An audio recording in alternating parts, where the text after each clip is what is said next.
அன்பிற்குரிய சகோதரர்களே, யூசுப் அலைஹிஸ்ஸலாம் மேட்ரு என்னன்னு கேட்டாங்க. நான் கிளிப்பு போட்டேன். அவர் யூசுப் அலைஹிஸ்ஸலாம் சகோதரரை கடத்திக்கிட்டு கொண்டு போய் தள்ளிட்டாங்கன்னு சொன்னார். எங்கள் குரானை நான் சொல்லிடுறேன். அல்லாஹ் குரானில் சொல்கிறான், காலு அந்த சகோதரர்கள் சொன்னாங்க, யாபானா மாலக்க லா தஅமன அல யூசுஃப வ இன்னா லஹு லநாசிஹூன். யூசுப் விஷயத்தில் ஏன் பயப்படுறீங்க? நாங்கள் அவருக்கு நல்ல உபதேசம் செய்யக்கூடியவராக இருக்கிறோமே. அர்சுல்ஹு மஅனா கதன் யர்தா வ யலஅப் வ இன்னா லஹு லஹாஃபிலூன். எங்களோட யூசுப் அலைஹிஸ்ஸலாம் அனுப்புங்க, நாங்கள் விளையாடுவோம், அங்கே தோட்டங்களில் உள்ள பழங்களை கனிகளை சாப்பிடுவோம், நாங்கள் அவரை பாதுகாக்கக்கூடியவங்களாக இருக்கிறோன்னு சொல்கிறாங்க. அப்போ யாக்கூப் அலைஹிஸ்ஸலாத்து வஸ்ஸலாம் அவங்க மேலே கவலைப்படுறாங்க. அவங்கள கூட்டிகிட்டு போனால் ஓனாய் சாப்பிட்றோன்னு பயப்படுறாங்க. அதுக்கு பிறகு இல்லை நாங்கள் ஓனா சாப்பிட்டா நாங்கள் கூட்டமாக இருக்கிறோம் அப்படின்னு சொல்லி அவங்களுடைய சகோதரர்கள் சொல்லி என்ன செய்கிறாங்கன்னா கூட்டிகிட்டு போகிறாங்கன்னு குரானில் வருது. எங்கள் குரானில் வருது. உங்கள் யூத மத குரானில் இந்த மாதிரி யூசுப் அலைஹிஸ்ஸலாத்து வஸ்ஸலாம் அவங்க கடத்திட்டு கொண்டு போனாங்கன்னீங்கல்ல, உங்கள் யூத மத குரானில் தான் அப்படி இருக்கிறது. எப்படி இந்த ஃபிரௌன் மேட்டில் வச்சிங்களோ வைப்போம். அதெல்லாம் உங்கள் மதத்தில் உங்களுடைய குரானில் தான் அப்படி இருக்குது. எங்கள் குரானில் கூட்டிகிட்டு போனாங்கன்னு இருக்குது. உங்கள் மத குரானில் தான் கடத்திக்கிட்டு போனாங்க இருக்குன்றதை நான் நிரூபிச்சிருக்கிறேன்.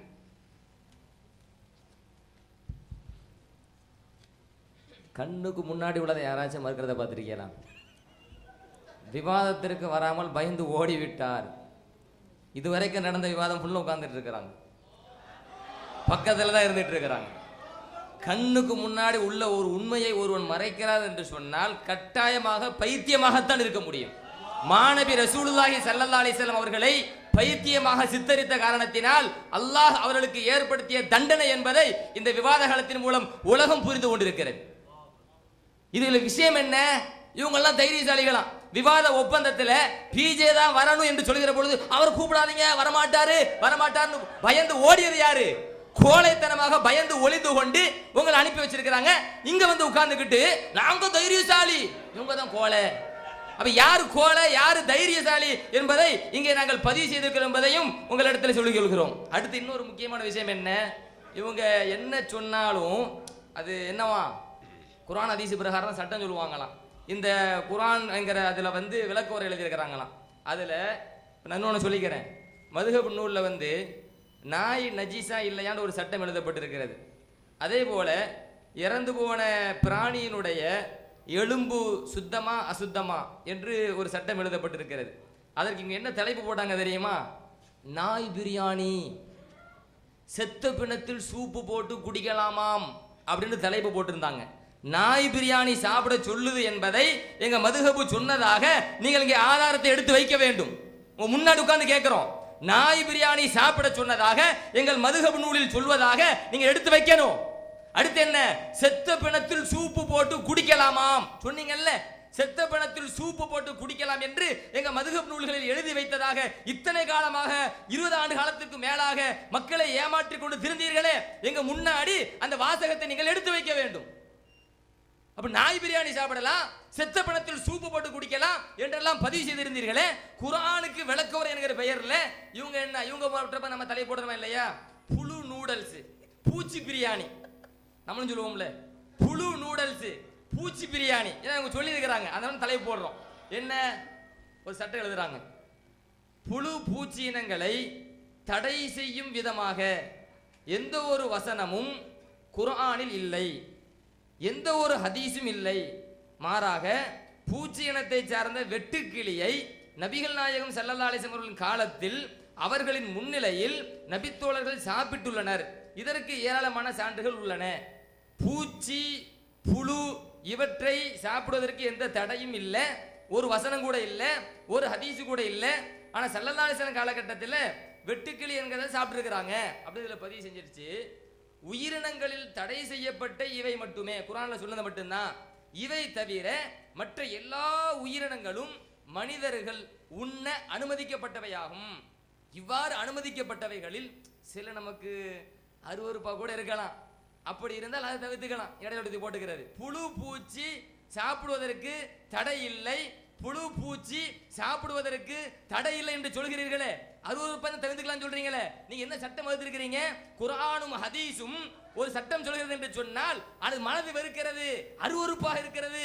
யாராவது நடைமுறைப்படுத்தி காட்ட வேண்டும். நடைமுறைப்படுத்தி காட்ட முடியாத சட்டத்தை குர்ஆனும் சொல்லாது ஹதீஸும் சொல்லாது என்று சொல்லி மாநபி ஸல்லல்லாஹு அலைஹி வஸல்லம் சொன்ன சட்டத்தையே அது ஆபாசமாக சிந்திக்காமல் முறையாக சிந்தித்தால், யூதத்தனமாக சிந்திக்காமல் முறையாக சிந்தித்தால், யூத கைகூலித்தனமாக சிந்திக்காமல் முறையாக சிந்தித்தால் அது முறையா விளங்கலாம். அப்படி இருந்தும் கூட இது நடைமுறைக்கு சாத்தியமில்லை என்று சொல்லி எங்கள் பெருமானார் ஸல்லல்லாஹு அலைஹி ஹதீஸை மறுத்தீர்களே. இங்க புழு பூச்சை சாப்பிடலாம், அதுக்கு தடை இல்ல, அது அருவருப்பா இருந்து தவிர்த்துக்கங்க என்று என்ன செய்றீங்க? புழு பூச்சை சாப்பிடுறதுக்கு தடை இல்லைன்னு பதிவு செஞ்சிருக்கீங்களே.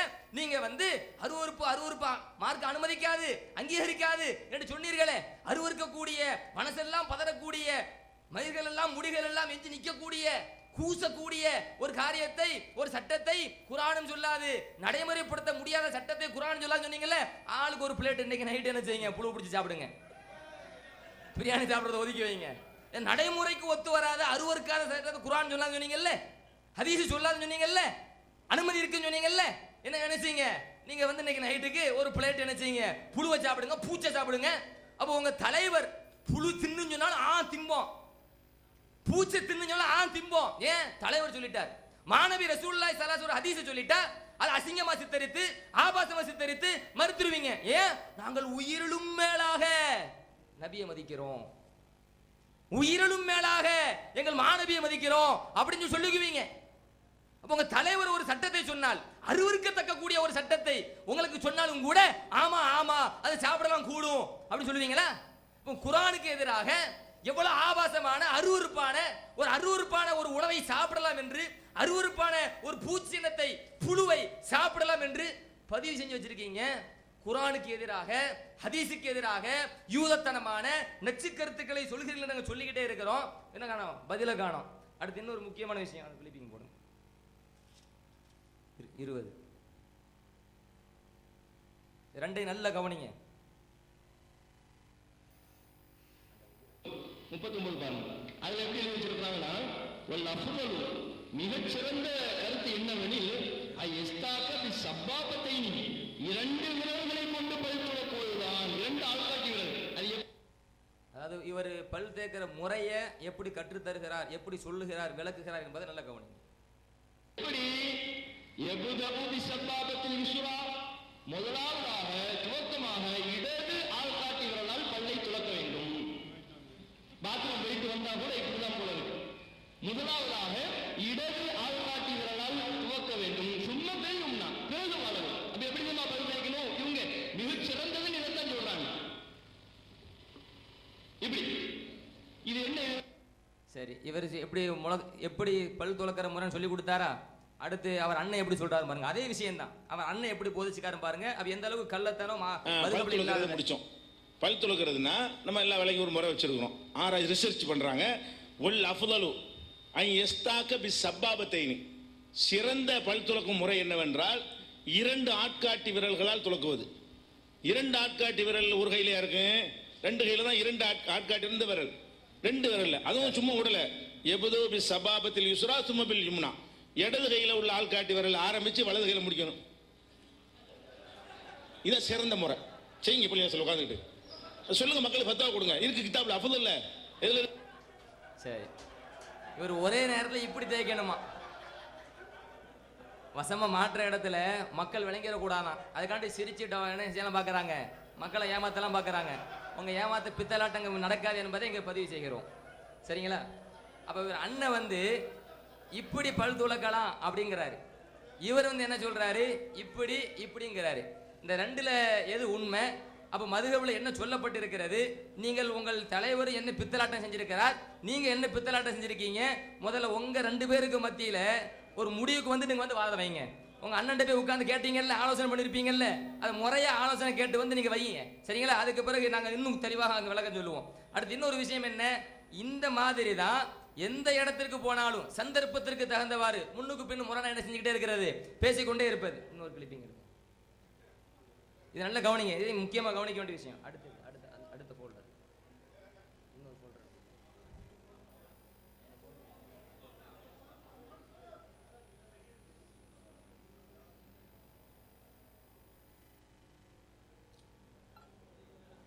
ஒன்று போடுங்க.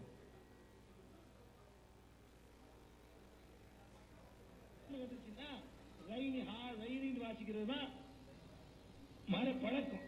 ஆனா இலக்கணத்துல கிடக்கு. பழைய காலத்து கவிதையில இன்ன ஹாதானினும் சொல்லுவாங்க, இன்ன ஹாதைனும் சொல்லுவாங்க. இதை மிகப்பெரிய இலக்கணம் 2 யாரும் எடுத்துக்க மாட்டாங்க. அதுவும் இலக்கணம், இதுவும் இலக்கணம் வச்சுட்டாங்க. நல்லா கவனிக்கணும். இன்னஹாதைனின்னு சொன்னாலும் அது இலக்கணம் தான். ஒரு விஷயத்தை நான் கவனிக்கிறேன், ஒரு விஷயத்தை கவனிங்க. நல்லா கவனிங்க. சொல்லலாம் என்பதற்கு கடந்த காலத்து அரபு மொழி புலவர்கள், சங்ககால தமிழ் மாதிரி சங்ககால அரபில் வச்சுக்கிறீங்க, சங்ககால அரபுல உள்ளவங்க சொல்லி இருந்தாங்கன்னு சொன்னா அதான் இலக்கணம். இலக்கணத்துக்கு உயிர்நாடி என்ன? புலவர்கள், கடந்த காலத்து புலவர்களும் பயன்படுத்தி இருக்கிறாங்க. அதான் எல்லா மொழியிலையுமே இலக்கணத்துக்கு அளவுகளை வச்சிருக்கிறாங்க. அந்த மொழி அறிந்தவர்கள் ரெண்டு மாதிரி பயன்படுத்தி இருக்கிறாங்க. இன்னும் ஆதானி இலக்கணம் தான், இன்னும் ஆதைனி இலக்கணம் தான். அதனாலதான் குர்ஆன்ல இன்ன ஆதைனின்னு வழக்கமா சொல்ற மாதிரி வராம இன்ன ஹாதானி, ஹாதைனிக்கு பதிலா ஹாதானி வந்துச்சு. பெரிய பெரிய புஸ்தகாக்கள், புலகாக்கள், அரபு மொழி விற்பனர்கள் யாருமே இது இலக்கணத்துல அன்னைக்கு சுட்டி காட்டல. ஏன்னா ரெண்டு மாதிரி அவங்க சொல்லிட்டு வந்தவங்க ரெண்டுமே இலக்கணம் ஒப்புக்கொண்டிருந்தாங்க. இதை நீங்க என்ன செய்யணும், கவனத்துல வச்சுக்கிறீங்க. ஹிந்தி நான் சொல்லுவேன், டக்குன்னு உதவும். இது சொல்ல போற விஷயத்துக்கு வர்றாங்க. ஹாதானி ல சாஹிரானி அப்படின்னு ஒரு வசனம் இருக்கிறது. இன்ன ஹாதானி ல சாஹிரானி என்று சொல்லி வரக்கூடாதுங்க. அது தவறு, இலக்கண பிரகாரம் தவறு. எந்த இலக்கண பிரகாரம்? ரசூல் ஸல்லல்லாஹு அலைஹி வஸல்லம் காலத்துக்கு முந்தி இருந்த இலக்கண பிரகாரம் இன்ன ஹாதைனி தான் வரணும். இன்ன என்று வந்துருச்சுன்னு சொன்னா இன்ன ஹாதானின்னு வரவே கூடாது. ஆனா குர்ஆன்ல நீங்க பார்த்தா எப்படி இருக்கு? இன்ன ஹாதானி ல சாஹிரானின்னு இருக்கும். சரி, ஒரு இடத்துல என்ன சொல்றாரு? ஃபுகஹாக்கள், புலகாக்கள், குத்தபாக்கள், அரபு பண்டிதர்கள், விற்பனர்கள், அவர்கள்லாம் என்ன சொல்லுவாங்க? ரெண்டும் கூடும் சொல்லுவாங்க. நல்ல கவனத்தில் வச்சுக்கோங்க, பின்னாடி உதவுச்சா பின்னாடி உதவும் அப்படின்னாரு. இன்னொரு இடத்துல என்ன சொல்றாரு? குர்ஆனுக்கு முன்னாடி உள்ள இலக்கண பிரகாரம் இப்படி வரக்கூடாதுங்க. குர்ஆனுக்கு முன்னாடி உள்ள இலக்கண பிரகாரம் மறுபடியும் போடுங்க. அதே தான், கடைசிக்கு வாங்க.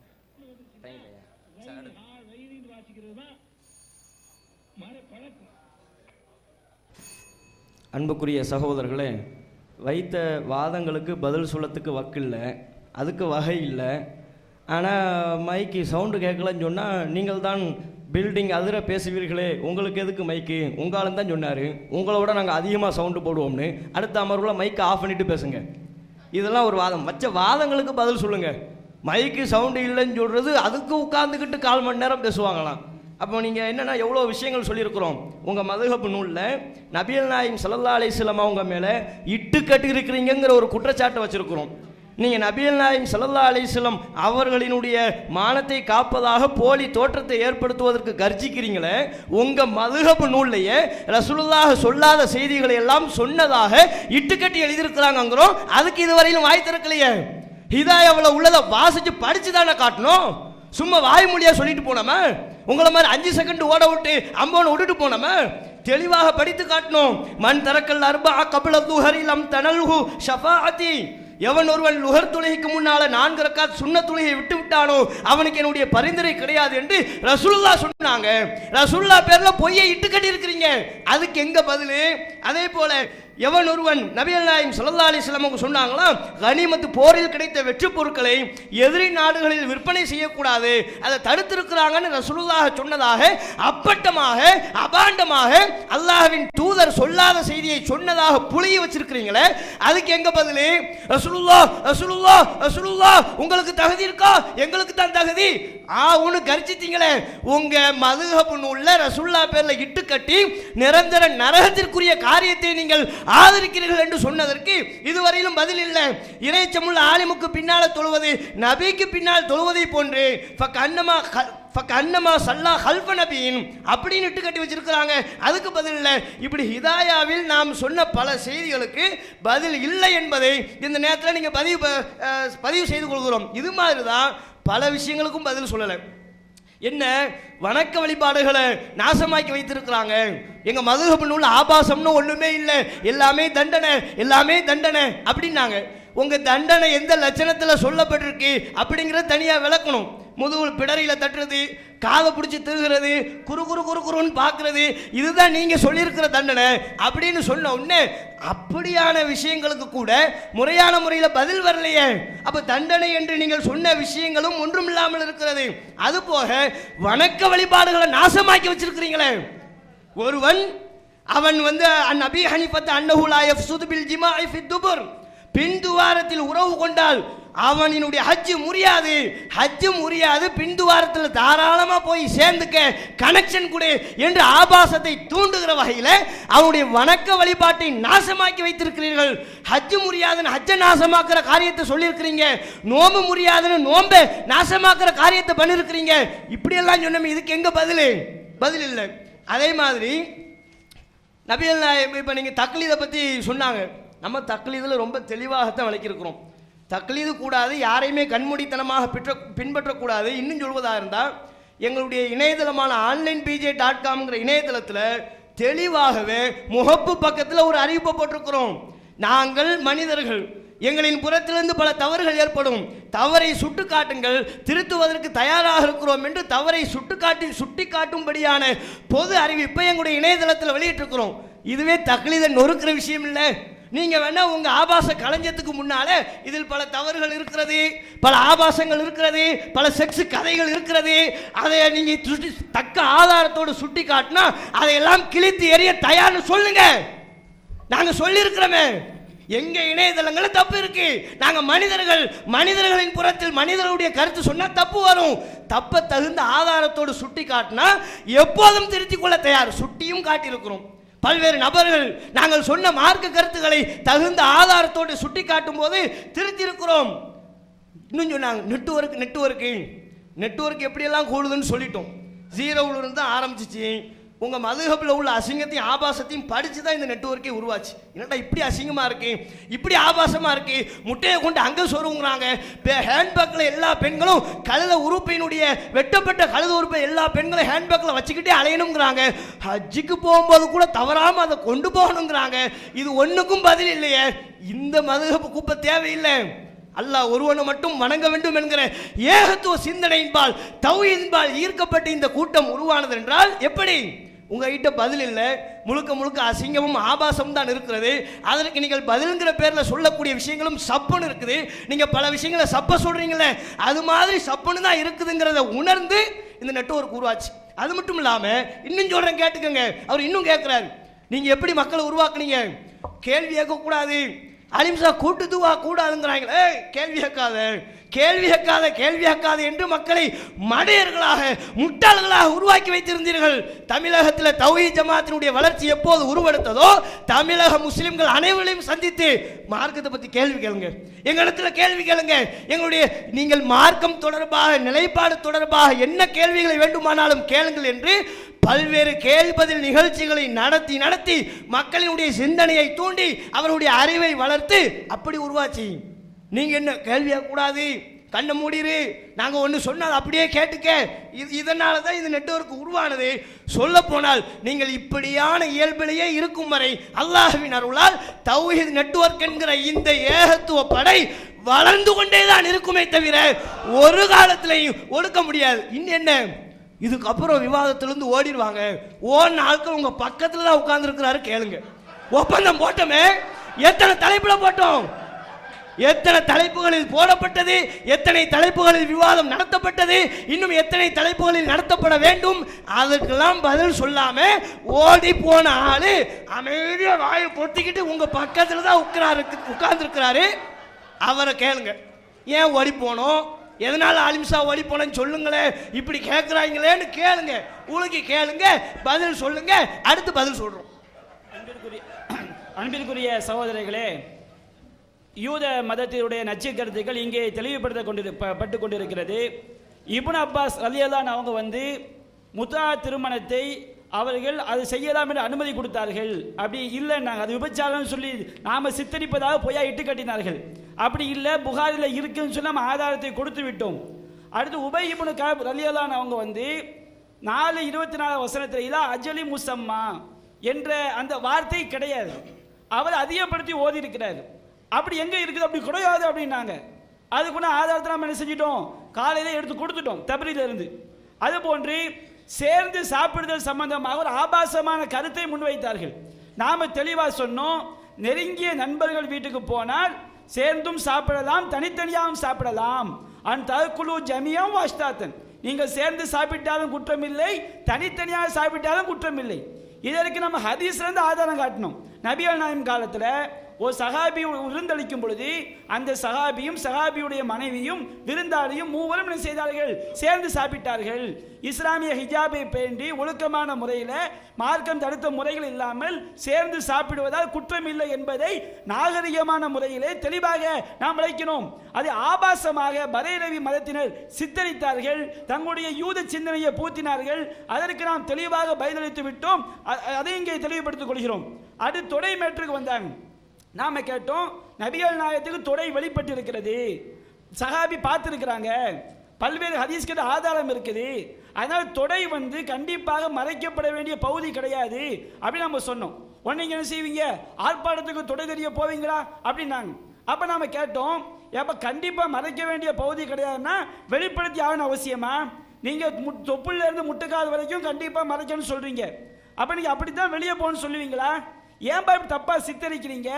ஏன் தவறாக பேசுகிறீர்கள்? இன்னும் உங்கள் மதுகப்பு இமாம்கள் மதுகப்பு நூல்லையே ஒரு சோடா புட்டி மூடி இருக்குல்ல, சிங்கி போனி அளவுக்கு மறைச்சா போதுன்னு இருக்குது. அதுக்கு என்னப்பா பதில்னு கேட்டா, நாங்கள் சிங்கி போனி சொல்றோம் சொல்லி பரேலவி மதத்தினர் திசை திருப்பினார்கள். அதுபோன்று லுகா தொழுகை சம்பந்தமாக ஒரு செய்தியை கேட்டாங்க. இந்த செய்தி புகாரில 1775 செய்தியா பதிவு செய்யப்பட்டிருக்கு. என்னது? இப்னு உமர் அவங்க அறிவிக்கிறாங்க, அவங்கள்ட்ட கேட்கப்படுது, மக்கள் எல்லாம் பள்ளிவாசல்ல லுகா தொழுகையை தொழுது கொண்டிருந்தார்கள். அப்போ சலாத்தையும் மக்கள் லுகா தொழுகையை தொழுவதை பற்றி இப்னு உமர்கிட்ட போய் கேட்டோம். ஃபகால பித்ஆ, அது பித்அத்னு அவர் சொன்னாரு. இப்னு உமருக்கு லுகா தொழுகை பற்றிய ஹதீஸ் கிடைக்காத காரணத்தினால் அதை பித்அத் என்று சொன்னார் என புகாரில் இருக்குது. இது நாங்கள் இட்டு கட்டினது கிடையாது. இதில் நாங்கள் யாரையும் இழிவுபடுத்தவில்லை. வஹி மட்டும்தான் மார்க்கம்.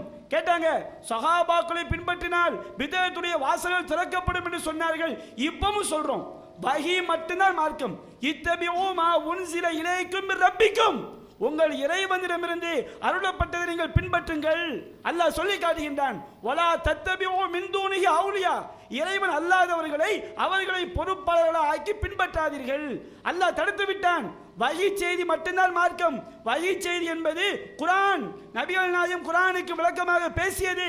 இதை தவிர வேறு எதுவும் வஹி செய்தி கிடையாது. வஹி அல்லாத யாருடைய கருத்தை பின்பற்றினாலும் அது பித்அத்துடைய வாசலை திறக்கும் என்பதை தெளிவாக சொல்லிக் கொள்கிறோம். அப்ப இப்னு உமர் பத்தி கேட்டாங்க, அதுக்கு பதில் சொல்லிட்டோம். புகாரில 1175 வருது. என்ன வருது? இப்னு உமர்கிட்ட கேட்டாங்க, நீங்க லுகா தொழுவீங்களா? இல்ல. உமர் தொழுதாங்களா? அவங்களும் தொழல. அபூபக்கர் தொழுதாங்களா? அவங்களும் தொழல என்று சொன்ன. ரசூலா தொழுதாங்களா? எனக்கு தெரியாது அப்படி சொன்னதாக புகாரில் பதிவு செய்யப்பட்டிருக்கிறது. அப்ப இதை நாம் என்ன செய்து விட்டோம்? இங்கே தெளிவுபடுத்தி விட்டோம். அடுத்து பாருங்க, யூசுப் நபி கடந்த குர்ஆன்ல இருக்கான்னு கேட்டாங்க. என்ன கேட்கிறான்னு தெரியல. குர்ஆன்ல என்ன இருக்குன்னு அவங்க என்ன செய்யணும்? தெளிவுபடுத்த வேண்டும். அடுத்து நாம் என்ன செய்வோம்? இன்னும் சில கேள்விகள் பாக்கி இருக்குது, அதற்கு முறையான பதில்களை பதிவு செய்வோம். அடுத்து பாருங்க சகோதரர்களே, சவுண்டு. அடுத்து பாருங்க சகோதரர்களே, அதாவது என்ன மாதிரியான வாதங்கள் எடுத்து வைக்கப்படுது, எப்படியெல்லாம் திசை திருப்பி வண்டி ஓடிக்கிட்டு இருக்குன்றது நல்லா விளங்குது. நம்ம கேட்ட கேள்விக்கு விளக்கத்தை காணாம். அதாவது ஒரு பொம்பளையினுடைய மர்ம உறுப்புல குறைபாடு இருக்கா இல்லையான்றத நான் 2 ஆம்பளையை கொண்டு போய் அனுப்பி விட்டு செக் பண்ணுன்னு சொன்னா சொல்லி எழுதி வைத்திருக்கின்றீர்களே, கேவலம் இல்லையான்னு கேட்டா அதெல்லாம் அசிங்கமா தெரிய மாட்டேன்னு. புருஷனும் பொண்டாட்டியும் சேர்ந்துக்கிட்டு உடல் உறவு கொள்றதை அடிமை பண்ண வச்சு பார்க்க விடுங்க, ப்ளூ ஃபிலிம் பார்க்க விடுங்கன்னு எழுதி வைத்திருக்கின்றீர்கள். அப்போ ப்ளூ ஃபிலிம் பார்க்கறதற்கு மார்க்கத்தில் அனுமதி இருக்குன்னு கேவலப்பட்ட சட்டத்தை எழுதி வைத்திருக்கின்றீர்கள் கேட்டா விளக்கம் சொன்னீர்களா? விளக்கம் சொல்லுங்கள் என்று கேட்டுக்கொண்டிருக்கின்றோமே. மொட்டை அடிச்சா 40 மொட்டை தொடர்ச்சியா போட்டா ஆலிம் சாவாயிருவார், எங்க இருக்கு எடுத்து வைங்க என்று கேட்டு பிரிண்ட் அவுட் வாங்கி 1.5 நாள் ஆச்சு, இதுவரைக்கும் வாயை திறக்க காணோம். என்னன்னு கேட்டா சட்டம் எடுக்கின்றார்களாம். என்ன சட்டம்? ஒரு ஆண் ஈக்குவல் டு 2 பெண்ணு நல்லா சொல்லிட்டான்ல. அப்ப மர்ம உறுப்பு டேமேஜா இல்லையான்றத 4 பெண்களுக்கு பதிலாக 2 ஆண் சேர்க்கலாம். அன்பிற்குரிய சகோதரர்களே, யூசுப் அலைஹிஸ்ஸலாம் மேட்ரு என்னன்னு கேட்டாங்க. நான் கிளிப்பு போட்டேன். அவர் யூசுப் அலைஹிஸ்ஸலாம் சகோதரரை கடத்திக்கிட்டு கொண்டு போய் தள்ளிட்டாங்கன்னு சொன்னார். எங்கள் குரானை நான் சொல்லிடுறேன். அல்லாஹ் குரானில் சொல்கிறான், காலு அந்த சகோதரர்கள் சொன்னாங்க, யாபானா மாலக்க லா தஅமன அல யூசுஃப வ இன்னா லஹு லநாசிஹூன், யூசுப் விஷயத்தில் ஏன் பயப்படுறீங்க? நாங்கள் அவருக்கு நல்ல உபதேசம் செய்யக்கூடியவராக இருக்கிறோமே. அரிசுல்ஹு மஅனா கதன் ஏர்தா வ யலஅப் வ இன்னா லஹு லஹாஃபிலூன், எங்களோட யூசுப் அலைஹிஸ்ஸலாம் அனுப்புங்க, நாங்கள் விளையாடுவோம், அங்கே தோட்டங்களில் உள்ள பழங்களை கனிகளை சாப்பிடுவோம், நாங்கள் அவரை பாதுகாக்கக்கூடியவங்களாக இருக்கிறோன்னு சொல்கிறாங்க. அப்போ யாக்கூப் அலைஹிஸ்ஸலாத்து வஸ்ஸலாம் அவங்க மேலே கவலைப்படுறாங்க. அவங்கள கூட்டிகிட்டு போனால் ஓனாய் சாப்பிட்றோன்னு பயப்படுறாங்க. அதுக்கு பிறகு இல்லை நாங்கள் ஓனா சாப்பிட்டா நாங்கள் நாங்கள் கூட்டமாக இருக்கிறோம் அப்படின்னு சொல்லி அவங்களுடைய சகோதரர்கள் சொல்லி என்ன செய்கிறாங்கன்னா கூட்டிகிட்டு போகிறாங்கன்னு குரானில் வருது. எங்கள் குரானில் வருது. உங்கள் யூத மத குரானில் இந்த மாதிரி யூசுப் அலைஹிஸ்ஸலாத்து வஸ்ஸலாம் அவங்க கடத்திட்டு கொண்டு போனாங்கன்னீங்கல்ல, உங்கள் யூத மத குரானில் தான் அப்படி இருக்கிறது. எப்படி இந்த ஃபிரௌன் மேட்டில் வச்சிங்களோ வைப்போம் அதெல்லாம். இவங்க மதத்தில் உங்களுடைய குரானில் தான் அப்படி இருக்குது. எங்கள் குரானில் கூட்டிகிட்டு போனாங்கன்னு இருக்குது. உங்கள் மத குரானில் தான் கடத்திக்கிட்டு போனாங்க இருக்குன்றதை நான் நிரூபிச்சிருக்கிறேன்.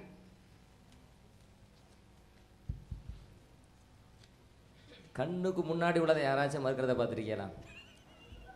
விவாதத்திற்கு வராமல் பயந்து ஓடிவிட்டார். இதுவரைக்கும் நடந்த விவாதம் ஃபுல்லாக உட்கார்ந்துட்டு இருக்கிறாங்க, பக்கத்தில் தான் இருந்துட்டு இருக்கிறாங்க. கண்ணுக்கு முன்னாடி உள்ள ஒரு உண்மையை ஒருவன் மறைக்கிறார் என்று சொன்னால் கட்டாயமாக பைத்தியமாகத்தான் இருக்க முடியும்.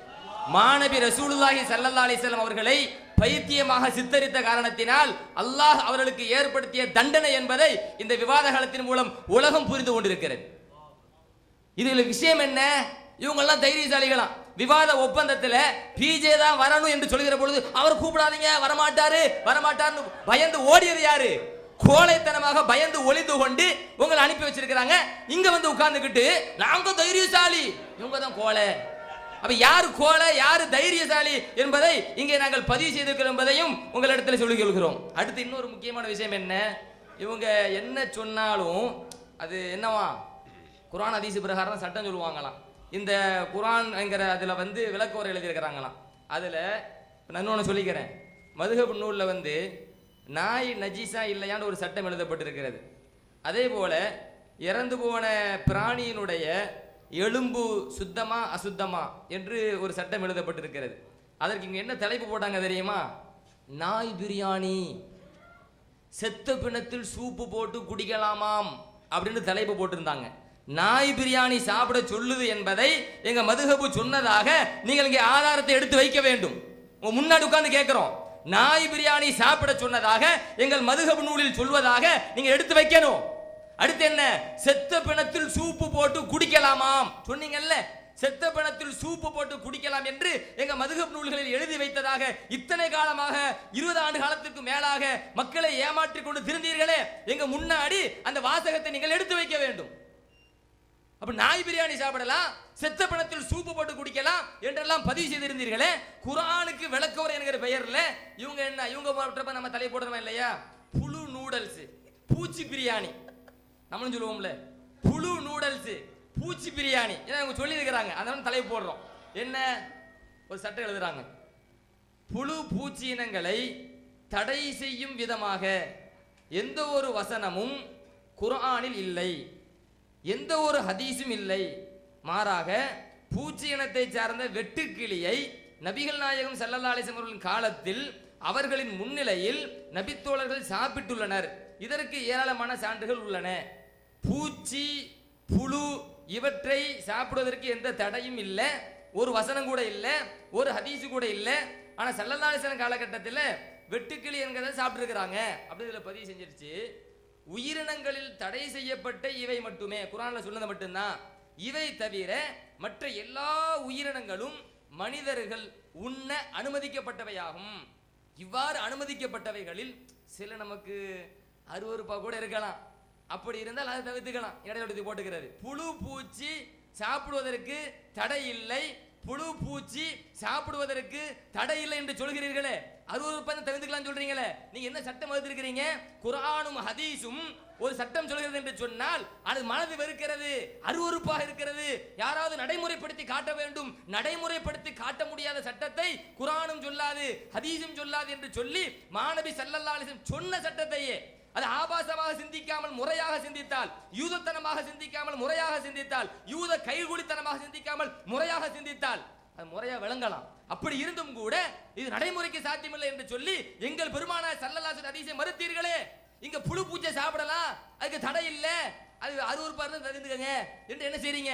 புழு பூச்சை சாப்பிடுறதுக்கு தடை இல்லைன்னு பதிவு செஞ்சிருக்கீங்களே, நீங்க வந்து அருவருப்பா மார்க்க அனுமதிக்காது அங்கீகரிக்காது என்று சொன்னீர்களே. அருவருக்கக்கூடிய மனசெல்லாம் பதறக்கூடிய மயிர்கள் எல்லாம் முடிகள் எல்லாம் எஞ்சி நிற்கக்கூடிய கூசக்கூடிய ஒரு காரியத்தை ஒரு சட்டத்தை குர்ஆனும் சொல்லாது, நடைமுறைப்படுத்த முடியாத சட்டத்தை குர்ஆன் சொல்லாது சொன்னீங்கல்ல. ஆளுக்கு ஒரு பிளேட் இன்னைக்கு நைட் என்ன செய்யுங்க? புழு பிடிச்சி சாப்பிடுங்க, பிரியாணி சாப்பிடுறத ஒதுக்கி வைங்க. நடைமுறைக்கு ஒத்து வராத அருவருக்காத சட்டத்தை குர்ஆன் சொல்லாது சொன்னீங்கல்ல. ஹதீஸ் சொல்லாதுன்னு சொன்னீங்கல்ல, அனுமதி இருக்குன்னு சொன்னீங்கல்ல, என்ன நினைச்சீங்க நீங்க வந்து இன்னைக்கு நைட்டுக்கு ஒரு பிளேட் நினைச்சீங்க புழுவை சாப்பிடுங்க, பூச்சை சாப்பிடுங்க. அப்போ உங்க தலைவர் புழு தின்னு சொன்னாலும் திம்போம், பூச்சை தின்னு சொன்னாலும் திம்போம். ஏன்? தலைவர் சொல்லிட்டார். மாணவி ரசூலுல்லாஹி ஸல்லல்லாஹு அலைஹி வஸல்லம் ஹதீஸ் சொல்லிட்டா அது அசிங்கமா சித்தரித்து ஆபாசமா சித்தரித்து மறுத்துருவீங்க. ஏன்? நாங்கள் உயிரிலும் மேலாக நபியை மதிக்கிறோம், உயிரிலும் மேலாக எங்கள் மாணவியை மதிக்கிறோம் அப்படின்னு சொல்லுவீங்க. அப்ப உங்க தலைவர் ஒரு சட்டத்தை சொன்னால், அருவருக்கத்தக்க கூடிய ஒரு சட்டத்தை உங்களுக்கு சொன்னாலும் கூட ஆமா ஆமா அது சாப்பிடலாம் கூடும் அப்படின்னு சொல்லுவீங்களா? குர்ஆனுக்கு எதிராக எவ்வளவு ஆபாசமான அருவருப்பான ஒரு உணவை சாப்பிடலாம் என்று, அருவருப்பான ஒரு பூச்சினத்தை புழுவை சாப்பிடலாம் என்று பதிவு செஞ்சு வச்சிருக்கீங்க. குர்ஆனுக்கு எதிராக, ஹதீஸுக்கு எதிராக யூதத்தனமான நச்சு கருத்துக்களை சொல்கிறீர்கள். நாங்கள் சொல்லிக்கிட்டே இருக்கிறோம், என்ன காணோம்? பதில காணோம். அடுத்து இன்னொரு முக்கியமான விஷயம், அது கிளிப்பிங் போடுங்க. 20 ரெண்டையும் நல்ல கவனிங்க. 39 பாருங்க.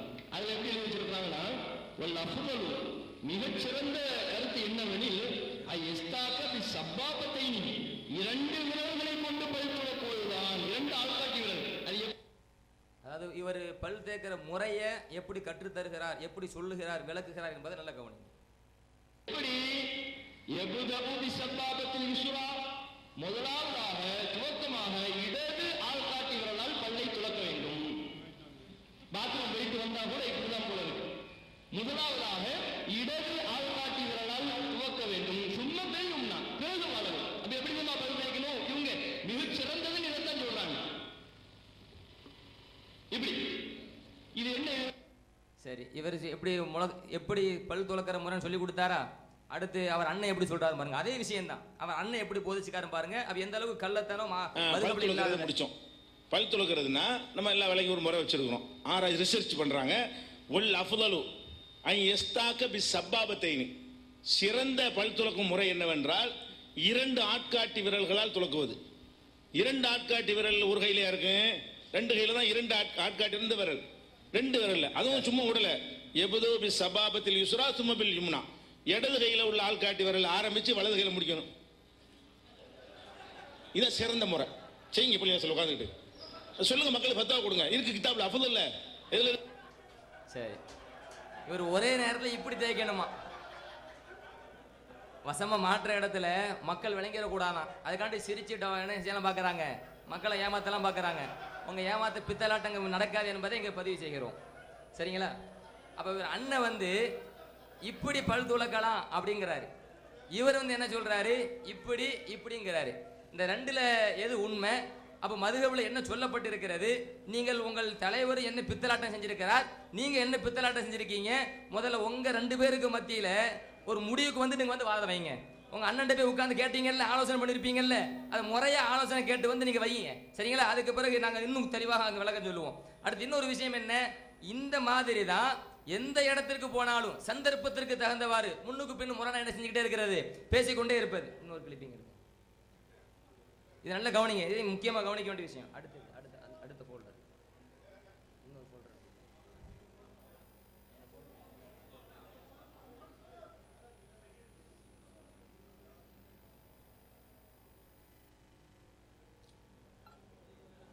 ஒன்று போடுங்க.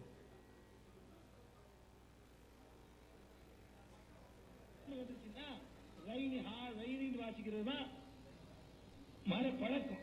ஆனா இலக்கணத்துல கிடக்கு. பழைய காலத்து கவிதையில இன்ன ஹாதானிலும் சொல்லுவாங்க, இன்ன ஹாதைனும் சொல்லுவாங்க.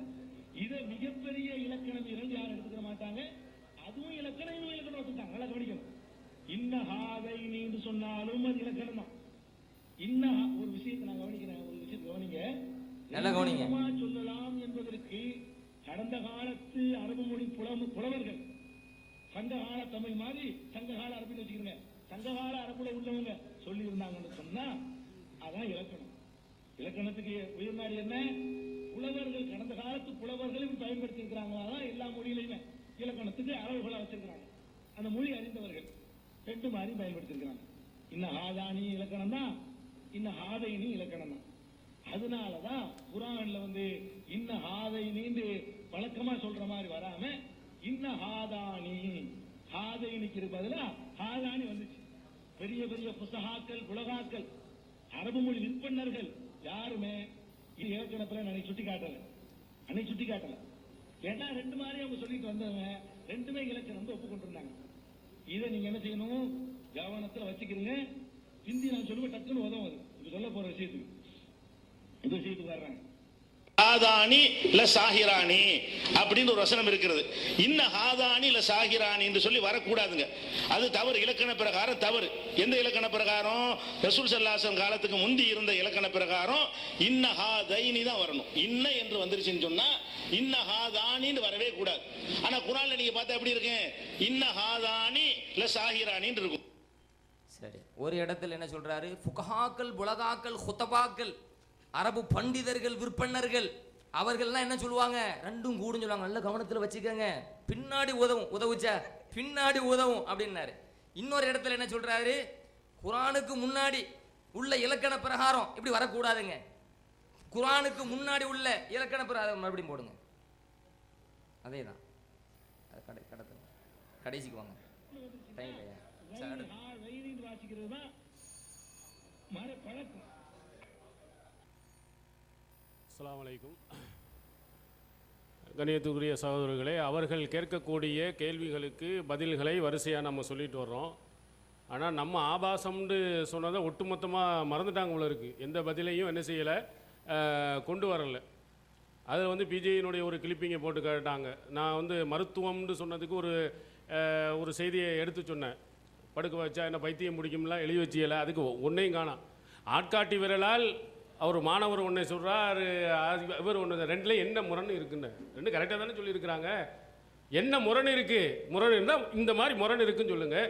நாங்கள் படித்தோமே அல்லது முரண் இல்லாமல் அந்த வாசகத்தை படித்து எனது இடது விரல் என்று சொன்னால் வேறு ஏதாவதா என்னன்னு சொல்லுங்கள். அழகாக நம்ம கேட்டோம். காலையில் எந்திரிச்ச உடனே பாத்ரூம் போவான், பாத்ரூம் கழுவிட்டு இடது விரலாலேயே பல்லு விளக்குவான். அப்படி தான் வளர்க்குறேன்னு நீங்கள் எழுதி வச்சிருக்கீங்களா? இல்லை அப்படின்னா இல்லைன்னு சொல்லுங்கள், இல்லை தப்புன்னா தப்புன்னு சொல்லுங்கள். எந்த பதிலும் என்ன செய்யலை, சொல்லலை. ரெண்டு கிளிப்பிங் வரிசையாக நிறைய கிளிப்பிங் எடுத்து வச்சிருக்கிறாங்களுக்கு சும்மா எடுத்து போட்டுக்கிட்டே இருக்காங்க. நம்ம கேட்ட கேள்விக்கு பதில் அளிக்கலை. அடுத்து ஒரு யூசுப் அலைஹிஸ்ஸலாம் அவங்கள வந்து கடத்திக்கிட்டு போனாங்க. அந்தனுடைய சூழ்நிலையை நாம் பார்க்கின்ற பொழுது கடத்திட்டு போகிற மாதிரி தான் இருந்ததுனால கடத்தினாங்க அப்படின்னு நம்ம சொன்னோம். அப்படி இருக்குதா? எங்களுடைய குர்ஆனில் இல்லை, யூத குர்ஆனில் இருக்கான்னு கேட்டாங்க. அவரே போன இதில் சொல்கிறாரு, தந்திரமாக கேட்டார்கள். யூசுப் அலைஹிஸ்ஸலாம் கொண்டு வந்து தந்திரமாக கேட்டார்கள். எங்கள் வசனம் இருக்கு, எடுத்துக்காட்டு. இடையில தானே வழங்கி நீங்கள் சொன்னீங்க. அவருடைய வாசகங்கள் இதெல்லாம் கேட்டு வார்த்தைக்கு வார்த்தை குர்ஆனில் இருக்கு. அதிலிருந்து கருத்து விளங்குமானால் என்ன கடத்திட்டு போகிற மாதிரி ஒரு சூழ்நிலை இருந்தால் கடத்திட்டு போனோன்னு சொல்லப்படுது. இவரும் தந்திரமாக கேட்டார்கள்னு சொன்னார். அந்த குர்ஆன் வசனம் எங்கே இருக்குது? எந்த யூத குர்ஆனில் இருக்குது? உங்கள் யூத குர்ஆன் நீங்கள் சொல்றீங்கல்ல, அதுலேருந்து காட்டுங்க பார்ப்போம். காட்ட முடியாது. கேட்டால் என்ன சொல்வார்? அந்த சூழ்நிலையை பார்த்தால் அப்படி தானே தெரியும். அதே பதில் தான் அதுக்கு. அன்புக்குரிய சகோதரர்களே, இந்த ஹிதாயாவில் ரசூல் ஸல்லல்லாஹு அலைஹி வஸல்லம் அவங்க மேலே இட்டுக்கட்டி பல செய்திகளை பொய்யா சொல்லியிருக்கிறாங்க அப்படின்னு பல பட்டியல்களை வாசிச்சிருக்கிறோம். அதில் எதுக்குமே அவங்க இதுவரையிலும் பதில் சொல்லலை. அதை ஒன்று இட்டுக்கட்டப்பட்டதுன்னு ஒத்துக்கங்க. ஆமாம், எங்கள் இமாம்கள் நபிகள் நாயகம் ஸல்லல்லாஹு அலைஹி வஸல்லம் அவங்க மேலே இட்டுக்கட்டி பொய்யாத்தான் சொல்லியிருக்கிறாங்க அப்படின்னு ஒத்துக்கொள்ளுங்க. நீங்கள் தக்லீது பண்ணலன்னு தானே சொல்கிறீங்க. எங்களுக்கு ஆய்வு தான் முக்கியம் அப்படின்னு சொல்வதில் உண்மையாளர்களாக இருந்தால் நபிகள் நாயகம் ஸல்லல்லாஹு அலைஹி வஸல்லம் அவங்க மேலே இட்டுக்கட்டி சொல்லப்பட்ட அந்த செய்திகளை அது தப்பு தான், பொய் தான் அப்படின்னு சொல்லுங்கள். இல்லை அதற்குரிய ஆதாரங்கள், ஒவ்வொரு செய்திகளையும் எத்தனை செய்திகள் அடுக்கணுமோ அத்தனை செய்திகளும் இந்த ஹதீஸ் இந்த நூலில் உள்ளது, இந்த ஹதீஸ் இந்த நூலில் உள்ளது அப்படிங்கிறத தெளிவான முறையில் பதில் சொல்ல நீங்கள் கடமைப்பட்டிருக்கிறீங்க. அடுத்து இந்த 2 விரல்களால் பல் துலக்குவதை பற்றி முரண்பாடுங்கிறாங்க. உங்கள் வாத பிரகாரம் முரண்பாடுனே வச்சுக்கோங்க. அதிலிருந்து நாம் என்ன வாதத்தை வச்சோம்? இப்படி செய்வதற்கு என்ன குர்ஆன் வசனம்? இந்த சட்டத்தை நீங்கள் எழுதி வச்சிருக்கிறீங்க. முதலாவதாக இடது ஆள்காட்டி விரலால் பல்லை துலக்க வேண்டும், பிறகு வலது ஆள்காட்டி விரலால் துலக்க வேண்டும். இதுதான் அஃதல், இதுதான் சிறந்தது அப்படின்னு ஒரு முறையை விவரித்து அந்த முறைதான் சிறந்த முறை என்றும் நீங்கள் சொல்லியிருப்பீர்களே. ஆனால் மதுஹபு சட்டங்கள் அனைத்தும் குர்ஆன் வசன அடிப்படையிலையும் ஹதீஸ்களின் அடிப்படையிலையும் தான் தொகுக்கப்பட்டிருக்குன்னு வாதம் வச்சிருக்கிறீங்க. அதுதான் உங்களுடைய நிலைப்பாடுன்னு சொல்றீங்க. அந்த நிலைப்பாட்டில் உண்மையாளர்களாக இருந்தால் உங்கள் வாத பிரகாரம் முரண்பாடே வைங்க. அந்த முரண்பாட்டில் ஒரு கருத்தை நீங்கள் எடுத்து எடுத்துக்கொண்டு அந்த கருத்துக்குரிய குர்ஆன் வசனம் என்ன, ஹதீஸ் என்ன என்பதை இந்த சபையில் நீங்கள் சொல்லுங்கள். மனைவி அழகாக இருப்பதை பற்றி நாம் சொல்லியிருந்தோம். இமாமுடைய தகுதியில் அவங்க ஒரு விதிமுறை வச்சுருக்கிறாங்க. அவங்க மதுஹப் நூலில் எழுதப்பட்டிருக்கிறது, இமாமுடைய மனைவி அழகாக இருக்கணும், தலை பெருசாக இருக்கணும், உறுப்பு சிறுசாக இருக்கணும். அந்த உறுப்பு எது என்பதெல்லாம் எங்களுக்கு கேள்வி இல்லை. இமாம் அழகாக இருக்கணும்னு ஒரு விதிமுறையை சொல்லியிருக்கிறீங்களே, இந்த விதிமுறை மதுஹப் சட்டத்தில் சொல்லப்பட்டிருக்குது. இதற்குரிய குர்ஆன் வசனம் என்ன, ஹதீஸ் என்ன, இதை நீங்களே அமுல்படுத்துறீங்களா? அந்த மதுஹப் சட்டத்தை உண்மைன்னு நம்பக்கூடியவங்களே இந்த சட்டத்தை அமுல்படுத்துகிறார்களா அப்படின்னு கேட்டிருந்தோம். குர்ஆன் வசனத்தை அவங்க பதிலாக சொல்லலை, ஹதீஸையும் பதிலாக சொல்லலை. ஒரே ஒரு கேள்வியை தான் கேட்டாங்க. என்ன கேள்வி கேட்டாங்க? அப்போ மனைவி அழகாக இருந்தால் ஏன் சொன்னார்கள் தெரியுமா? அவங்க வாதங்கள் ஃபுல்லாக இப்படித்தான். மதுஹபில் அசிங்கம் இருக்குது, ஆபாசம் இருக்குன்னு அள்ளி போடும் போதெல்லாம் இருக்கிறது ஏன் சொன்னார்கள் தெரியுமா அப்படின்னு காரணத்தை விளக்க வேண்டியது. ஏன் சொன்னார்கள் தெரியுமான்னு இந்த இமாமுடைய மனைவி அழகாக இருக்கணுங்கிற இந்த மேட்ருக்கு அவங்க விளக்கம் சொல்லும்போது, மனைவி அழகாக இருந்தால் தான் அவன் அடுத்த பொம்பளையை பார்க்க மாட்டான், ஊர் மேய போக மாட்டான். அதுக்காண்டி தான் எங்கள் இமாம்கள் இந்த சட்டத்தை வகுத்து வச்சுருக்குறாங்க. இப்போ நீங்கள்லாம் உங்கள் மனைவிலாம் அழகாக இருந்தாலும் போவீங்களோ அப்படின்னு கேட்டாங்க. அப்போ நாம் திருப்பி கேட்குறோம், இமாம்களா நீங்கள் இந்த மதுஹப் சட்டத்தை இதை உண்மை என்று நம்பக்கூடியவர்கள், இதன் பிரகாரம் இமாமத்து பொறுப்பில் இருக்கக்கூடியவங்க, அவங்க மனைவி அழகாக இல்லைன்னா ஊர் மேய தான் போய்கிட்டு இருக்கிறாங்களா அப்படிங்கிற ஒரு கேள்வி இதில் வருகிறது. நீங்கள் கேட்டதுனால இந்த கேள்வியை திருப்பி கேட்க வேண்டியிருக்கிறது. அது அவர்களை இந்த நம்மை நோக்கி அந்த கேள்வியை கேட்பதன் மூலம் அவங்க யாரெல்லாம் இமாமா இருக்கிறாங்களோ அவங்களுடைய மனைவி அழகா இல்லைன்னு சொன்னால் அவங்கெல்லாம் ஊர் மேய்வார்கள் என்று ஒப்புக்கொண்ட ஒரு அசிங்கத்தையும் ஒரு ஆபாசத்தையும் தான் அவங்களுடைய வாதங்கள்லேருந்து நாம் பார்த்துருக்குறோம். அதே போல் நம்ம பல்வேறு செய்திகளுக்கு ஆதாரம் கேட்டிருக்கிறோம், அதுக்கெல்லாம் அவங்க ஆதாரம் தரலை. அடுத்ததாக துருல் முக்தாரில் எழுதப்பட்டிருக்கிறது, ஃபலஅனத்து ரப்பினா அஅதாத ரம்லின், மண் துகள்களின் அளவுக்கு நம்முடைய இறைவனின் சாபம், இறைவனுடைய சாபத்தை வேண்டி பிரார்த்திக்கப்படுகிறது. யாருக்கு ஏற்படுமா? தொடர்ச்சியில் குறிப்பிடுகிறார்கள், அலாமன் ரத்த கவுல அபி ஹனீஃபா, அபூ ஹனீஃபாவுடைய கருத்தை எவன் ஏற்றுக்கொள்ளவில்லையோ, அபூ ஹனீஃபாவுடைய கருத்தை எவர்களெல்லாம் நிராகரிக்கிறார்களோ அவர்களுக்கு மண் துகள்களின் எண்ணிக்கைக்கு ஏற்ப அல்லாஹ்வுடைய சாபம் உண்டாகட்டும். துருல் முக்தாரில் எழுதப்பட்டிருக்கு. இது துப்பாக்கி எங்கே சுடுறது? முதலாவது அந்த துப்பாக்கி யாரை நோக்கி நீளுகிறது என்றால் அபூ ஹனீஃபாவுடைய மாணவர்களாகிய அபு யூசுஃபையும் முகம்மதையும் பார்த்து நீளுகிறது. ஏன்? அவங்களே சொன்னாங்களா இல்லையா, எங்களுக்கு ஆய்வு தான் முக்கியம், பல விஷயங்களில் அபூ ஹனீஃபாவுடைய கருத்தையே தூர ஒதுக்கி வைத்து விட்டு அவருடைய மாணவர்களாகிய அபு யூசுப் முகமது இந்த இருவருடைய கருத்தில் எவருடைய கருத்து சிறந்த கருத்தாக இருக்கிறதோ, ஆய்வின் அடிப்படையிலானதாக இருக்கிறதோ அதை நாங்கள் சட்டமாக எங்களுடைய நூல்களில் பதிவு செய்திருக்கிறோம், அமுல்படுத்தி இருக்கிறோம்னு அவங்களே ஒப்புக்கொண்டார்கள்.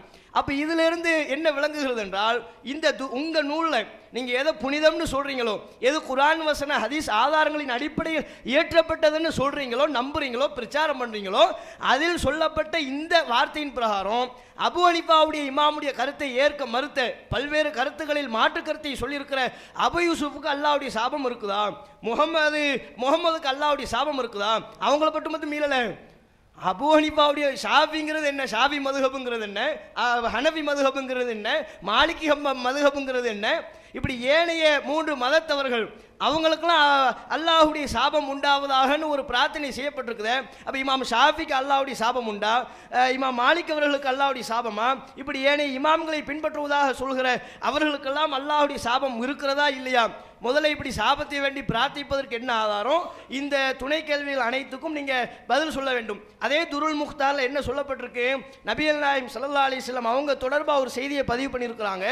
இன்ன சாயிரல் அம்பியா யஃப்தகிரூன பி, ஏனைய நபிமார்கள் என்னை கொண்டு பெருமை அடித்தார்கள், ரசூலுல்லாஹ் சொல்வதாக மற்ற நபிமார்கள்லாம் என்னை கொண்டு பெருமை அடித்தார்கள். வஅன அஃப்தகிரு பி அபி ஹனீஃபா, நான் அபூ ஹனீஃபாவை கொண்டு பெருமை அடிக்கிறேன். அபூ ஹனீஃபா அவர் மூலமாக எனக்கு பெருமை, அபூ ஹனீஃபாவின் மூலமாக தனக்கு பெருமை சேர்ப்பதாக நபிகள் நாயகம் ஸல்லல்லாஹு அலைஹி வஸல்லம் அவர்களின் பேரில் எழுதப்பட்டிருக்கிறது. இது முதலாவது விஷயம். ரசூலுல்லாஹ்வை அவமானப்படுத்துறாங்க. ரசூலுல்லாஹ் நபிகள் நாயகம் ஸல்லல்லாஹு அலைஹி வஸல்லம் அவங்களுக்கு பெருமையே அபூ ஹனீஃபா தான். அபூ ஹனீஃபாவை வைத்து தான் ரசூலுல்லாஹ்வுக்கு பெருமை என்பதை போன்றும், அபூ ஹனீஃபா இல்லைன்னா ரசூலுல்லாஹ்வுக்கு சிறுமை என்பதை போன்றும் அல்லாஹ்வின் தூதருடைய கண்ணியத்தை சீர்குலைக்கிற வகையில் இந்த தகவல் பதிவு செய்யப்பட்டிருக்கு. இது ரசூலுல்லாஹ்வுடைய கண்ணியத்தை சீர்குலைப்பதா இல்லையா, அதுக்கு பதில் சொல்லணும்.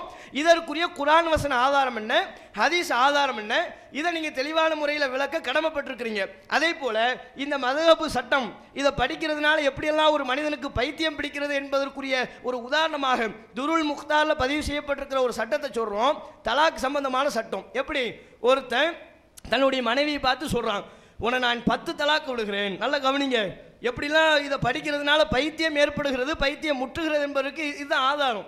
எப்படிலாம் சொல்கிறாங்க, ஒருத்தன் தான் பொண்டாட்டியை பார்த்து சொல்கிறான், உன்னை நான் 10 தலாக்கு விடுறேன், 9 தவிர, 8 தவிர, 7 தவிர, 6 தவிர, 5 தவிர, 4 தவிர, 3 தவிர, 2 தவிர. இப்படி சொன்னா எத்தனை தலாக்கு வரும்? 1 தலாக்கு வரும்.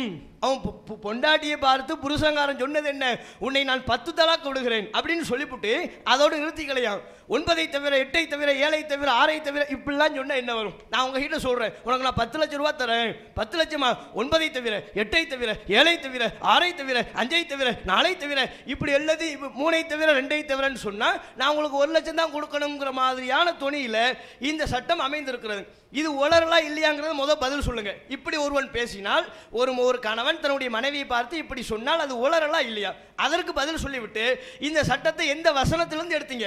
இந்த உளறலின் அடிப்படையில் ஒருவன் சொன்னால் அது 1 தலாக்காக அமையும் என்று எந்த வசனத்தின் அடிப்படையில், எந்த ஹதீஸின் அடிப்படையில் சொன்னீங்க என்பதை நீங்க விலாவரியாக தகுந்த ஆதாரத்தோட விளக்கணும். அதே போல துருல் முக்தார்ல சொல்லப்பட்டிருக்கு, எப்படியான முட்டாள்தனமான உளறல்கள்லாம் இருக்குன்னு பாருங்க. இதையெல்லாம் படிச்சா கண்டிப்பா ஒருத்தனுக்கு பைத்தியம் பிடிக்கத்தான் செய்யும், மூளை குழம்பத்தான் செய்யும். அப்படியான தகவல்கள்லாம் இருக்கு. இதார் அவுல் ஹிலால இக்குரஹு ஐயுஷீரு இலைஹி. ஒருத்தன் பிறையை பார்ப்பார்கள், ஆனால் சில மக்கள் பிறையை பார்க்கறாங்க, பிறையை பார்த்தா அதை சுட்டி காட்டுவது வெறுக்கத்தக்கது. சுட்டி காட்டக்கூடாது. ஏன் சுட்டி காட்டக்கூடாது? லி அன்னஹு மின் அமலில் ஜாஹிலியா. அது 46வது ஸ்லைடு. லி அன்னஹு மின் அமலில் ஜாஹிலியா, அது அறியாமை கால பழக்க வழக்கம். பிறையை பார்த்துட்டோம்னா நோம்புக்கோ மற்ற விஷயங்களுக்கோ பிறையை பார்க்குறோம். பிற நான் பார்த்துட்டேன், கிழக்கு திசையில் இருக்குன்னு வைங்க, பா எங்கப்பா பிறையை பார்த்துட்டு எங்கே இருக்கு? அந்த இருக்கு பாரு, எங்கப்பா இருக்கு? அந்த இருக்குப்பா, வலது உன் தலையை அப்படி திருப்பி மேல் நோக்கி பாரு, மேற்கு பாரு, கிழக்கு பாரு, இப்படி பல்வேறு கையை நீட்டி காட்டக்கூடாது. இப்படி சுட்டி காட்டுவது தப்பு, வெறுக்கத்தக்கது. அது அறியாமை கால பழக்கமா? இது அறியாமை கால பழக்கம் என்பதற்கு என்ன ஆதாரம்? மற்ற விஷயங்களையெல்லாம், அறியாமை கால விஷயங்களையெல்லாம் உங்களுக்கு அருவருப்பாகவோ அறியாமை கால பழக்கமாகவோ தெரியலையே. முன்னால் இருந்து பின்னால் விடுறது அறியாமை கால பழக்கமாக தெரியல. கழுதையினுடைய உறுப்பை வெட்டி உள்ள சொருகிறது அறியாமை கால பழக்கமாக தெரியல. ஒருவர் கண்ணி கழிந்தவளா இல்லையா என்பதை பரிசோதிப்பதற்கு சொல்லப்பட்ட வழிமுறை அறியாமை கால பழக்கமாக தெரியல. பிறையை பார்க்கறது மட்டும், அதை சுட்டி காட்டுவது, பிறையை சுட்டி காட்டுவது அறியாமை கால பழக்கம்னு சொல்றீங்களே, இதற்கு என்ன குர்ஆன் வசனம், என்ன ஹதீஸ் ஆதாரம்? எல்லாமே ஹதீஸ் ஆதாரத்தோடு வசனத்தோடு ஏற்றப்பட்டதுன்னு சொல்றீங்கல்ல. இப்படி கேட்ட அத்தனை கேள்விகளுக்கும் உரிய பதில்களை சொல்லுங்க. அன்பிற்குரிய சகோதரர்களே, லுகா தொழுகை சம்பந்தமா ஆயிஷா சொல்றாங்க, ரசூலா லுகா தொழுதான்னு சொல்லி. இது புகாரில் தெளிவா 1128 1177 தெளிவா இருக்குது. நீங்க புகாரி எடுத்து படிச்சு பாருங்க. மா ரஐது ஸல்லல்லாஹு அலைஹி வஸல்லம் சப்பஹ சுப்ஹத லுஹா, நபிகள் நாயகம் லுஹா தொழுதான் பார்த்ததே கிடையாது. தெளிவாக இருக்கும் பொழுது நாங்க இருட்டடிப்பு செய்தோம் என்று எதிர்த்தரப்பில் இட்டு கட்டினார்களே, எவ்வளவு பெரிய பொய் பார்த்தீங்களா? ஹதீஸ்ல உள்ளதான் சொல்றோம். இன்னும் புகாரி தமிழ்ல வந்திருக்கு, மக்கள் எடுத்து பார்ப்பாங்க, நம்ம இப்படி இட்டு கட்டுறோமே, அவங்க உள்ளதானே சொல்றாங்க. அப்ப கொஞ்சம் கூட ஒரு மானரோசம் இல்லாம அவங்க நாங்க சொல்லு, அதாவது ஹதீஸ்ல இல்லாத சொல்லிட்டோம் என்று இட்டு கட்டுகிறார்களே, எவ்வளவு பொய் பேசுறாங்க பாத்தீங்களா? அன்பிற்குரிய சகோதரர்களே, இவர்கள் யூத மதம் என்பதை திரும்ப திரும்ப நிரூபித்து கொண்டே இருக்கிறாங்க. நான் தெளிவாக அந்த ஈலாவுடைய சட்டத்தை நான் சொன்னேன், அதுக்கு வாயை திறப்பாங்கன்னு வச்சுட்டு இருக்கேன். அதே போல் யூத மதம் நிரூபிச்சிருக்கிறேன். அடுத்து ஆயிஷா ரலியல்லாஹோட மேட்ரு போட்டேன். ஆயிஷா ரலியல்லாஹு அவங்க லுஹா தொழுகை ரசூலுல்லாஹ் தொழுவுன்னு மறுத்தாங்கன்னு சொல்கிறாரு. மறுத்தாங்கன்னு எங்கெங்க வருது? ரெண்டாவது அதில் நான் தொழுகிறேன் அப்படிங்கிறாங்க ஆயிஷா ரலியல்லாஹு. அதுக்கப்புறம் அவர் சொன்ன அதே நம்பரில் உள்ள புகாரியுடைய ஹதீஸை நான் வாசித்து காட்டுறேன், நீங்கள் அர்த்தம் பாருங்கள். புகாரி தமிழாக்கத்தை நீங்கள் போய் பாருங்கள். 1128 ரசூல் ஸல்லல்லாஹு அலைஹி வஸல்லம் ஒரு அமலை செய்வதற்கு பிரியப்பட்டு அதை விடுவார்களே, ஆனால் அது ஃபரலாகி விடுங்கிற எண்ணத்தில் தான் அவங்க விடுறாங்கன்னு சொல்லி வருகிறது.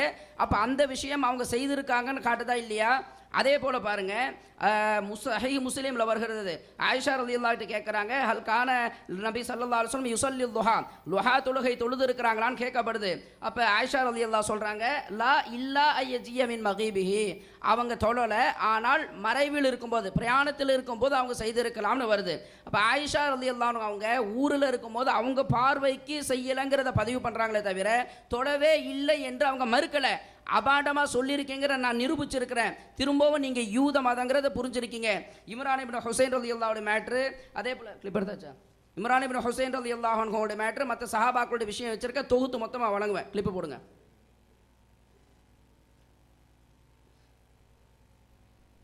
உன்னுடைய உடலோடு பாதுகாப்பேன்னா உசுரோட காப்பாத்துவேன். எதற்காக? நீ என்னென்னலாம் ஆட்டம் போட்ட. என்ன சொன்னா ஃபிரௌனு? கால ஆனா ரப்புக்கும் இல்லா, மிகப்பெரிய மேலான இறைவன் நான் தான். சொன்னியா இல்லையா? உங்கள என்னை விட வேற எவனும் கடவுள்களை நான் பார்க்கல. என்னுடைய காலுக்கு கீழே ஆள் ஓடுது. பேசுனியா இல்லையா? என்னென்னலாம் ஆட்டம் போட்டு சூனியக்காரர்களை கொண்ட இப்படியெல்லாம் நீ பண்ண ஆண் மக்களை எல்லாம் கொண்டு குவிச்ச. இப்படி எல்லாம் நீ போட்டிய ஆட்டம். இப்படி மூசா அலைஹிஸ்ஸலாம் அவர்களை அழிக்க நீ துரத்துனீங்க. படைபலத்தோடு இருந்த உன்ன, அதிகார பலத்தோடு இருந்த உன்ன, அவரை பாதுகாத்து உன்னுடைய பணபலம், படைபலம், அதிகார பலம் அனைத்தையும் அழிச்சிட்டு நாயா பே அலைய விடு அப்படின்னு சொல்லுவோம்ல, சொல்லுவாங்களா இல்லையா? நாயா பே அலையலாம் பாரு அப்படின்ற மாதிரி இப்ப நீ எந்த விதமான அதிகாரம் இல்லாம நீ இப்படி திரிவ. இப்படி உன்னைய வச்சு உனக்கு பின்னால் வரக்கூடியவர்களுக்கு உன்னது உடலோடு பாதுகாத்து உன்னை பிறருக்கு சான்றாக நாம் ஆக்குவோம் அப்படி. அப்போ இவர் என்ன சொல்கிறாருன்னா, நாயா போய் அலைஞ்சு திரிஞ்சிருக்கிறாருங்கிறாங்க. இது எப்படி இந்த சட்டத்தை எடுத்தீங்க? இந்த சம்பவம் எப்படி உங்களுக்கு கிடைச்சிருச்சு? ஏன்னா குரானில் அல்லாஹ் அவர்களை மூழ்கடிச்சதாக தான் சொல்கிறான். இன்னகும் ஜுந்து முகரக்கூன், அவங்க மூழ்கடிக்கப்பட்ட கூட்டம்னு சொல்கிறான். அதே போல் ஹதீஸில் ரசூல் ஸல்லல்லாஹு அலைஹி வஸல்லம் அவங்க யௌமுன் அன்ஜல்லாஹு ஃபி, அவங்க கிட்ட யூதர்கள் நோன்பு வைக்கிறாங்களா இல்லையா, இது என்னன்னு கேட்கும் போது அவங்க சொல்கிறாங்க, ஹாதா யௌமுன் அன்ஜல்லாஹு ஃபீஹி மூசா அலைஹிஸ்ஸலாத்து வஸ்ஸலாம் அவர்களை அல்லாஹ் இந்த நாளில் காப்பாற்றினான். வஅக்ரக ஃபீஹி ஃபிரௌன இந்த நாளில் மூழ்கடிச்சான்னு சொல்லி அல்லாஹ் சொல்லி காட்டுறான். அப்போ அதே போல் பாருங்க, இந்த பைபிளில் உள்ள ஒரு சம்பவத்தை வச்சு 10 கட்டளைகள் 10 கமெண்ட்மெண்ட்ஸ் சொல்லி ஒரு படம் எடுத்தாங்க. அதில் தான் ராம்சேஸுங்கிற ஒருத்தவன், அவன் தான் ஃபிரௌன், அவனை காப்பாற்றுற மாதிரி என்ன செய்கிறாங்க, அதில் காட்டுறாங்க அந்த படத்தில். அந்த படத்தை காப்பியடிச்சு நீங்கள் சொல்லியிருக்க கூடும் என்கின்ற யூத மதத்தின் அடிப்படையில் இந்த வாதத்தை நான் எடுத்து வைக்கிறேன். இதை நீங்கள் என்ன செய்யணும், நிரூபிக்கணும். எந்த வசனத்தின் அடிப்படையில் சொல்லியிருக்கீங்க? அல்லாஹ் ஃபிரௌனை மூழ்கடிச்சான்னு சொல்கிறான். நீங்கள் உசுரோட காப்பாற்றி கரைகளை கொண்டு சேர்த்து ஃபிரௌனை ஹீரோவாக்கி வச்சிருக்கீங்களே. ஃபிரௌனை அல்லாஹ் மூழ்கடிச்சங்கிறான். அவன் பெருமைக்காரன். உசுரோட வெளியே வந்துட்டானா என்ன செஞ்சு, வெளியே சுற்றி இருந்தானா என்ன பண்ணுவான்? பார்த்தீர்களா அல்லாஹ்வுடைய வேதனை எத்தனை பேரை சாய்த்தது, என்னை சாய்க்க முடியவில்லை. பார்த்தீர்களா அல்லாஹ்வுடைய வேதனையை மிஞ்சி நான் ஜெயிச்சிட்டேன்னு சொல்லி பெருமை அடிச்சிருப்பானா இல்லையா? அல்லாஹ்வுடைய வேதனையை மட்டம் தட்டி இருப்பானா இல்லையா? அப்போ உசுரோட வெளியே திரிஞ்சிருந்தான்னு சொன்னா மூசா அலைஹிஸ்ஸலாத்து வஸ்ஸலாம் வென்றுட்டேன்னு சொல்லியிருப்பானே. இதுதானே குர்ஆனுடைய வசனத்துக்கு முரணாக தெரிகிறது. அப்போ இந்த விளக்கத்தை எங்கேருந்து எடுத்தீங்கன்றதை நீங்கள் என்ன செய்யணும், நிரூபிக்கணும். அதே போல் பாருங்க, அந்த ஈலா மேட்ரு சஹாபாக்களுடைய விஷயத்தை அவ்வளவு நம்ம வச்சிருக்கிறோம். அதற்குரிய பதில்கள் எதுவுமே வைக்கல.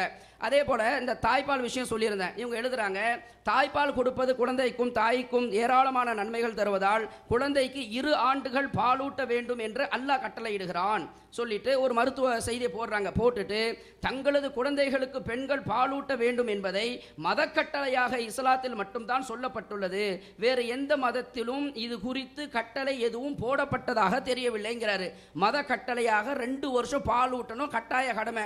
உங்களை பொறுத்த மட்டும் செய்யணும், செய்யலன்னா காஃபிங்கிற அளவுக்கு நீங்கள் பேசக்கூடிய ஆட்கள் தானே. அந்த மாதிரி தான் 2 வகையை பிரித்து வச்சிருக்கீங்க.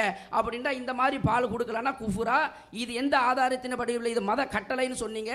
அந்த வசனத்தில் லிமன் அராத அயுத்திம்மர் ரவா, பால் குடியை பரிபூர்ணமாக்குவதற்கு யார் நாடுகிறார்களோ என்று அல்லாஹ் சொல்றானே. அப்ப அப்படின்னு இருக்கும்பொழுது இது கட்டாயமாக 2 வருஷம் கொடுத்தாக வேண்டும் சொல்றீங்களே, இந்த சட்டத்தை எப்படி எடுத்தீங்க? இது உங்களுடைய குரானா? குரான்ல இருந்து ஆய்வு செய்ததும் குரான்னு சொன்னீங்களே. அப்ப அந்த அடிப்படையில் என்ன, இது என்ன சட்டம்? அப்படி ஒரு தனி குரான் அடிப்படையில் நீங்க சொல்லி இருக்கீங்களாங்கிறத இதை நீங்க என்ன செய்யணும், நிரூபிக்கணும்.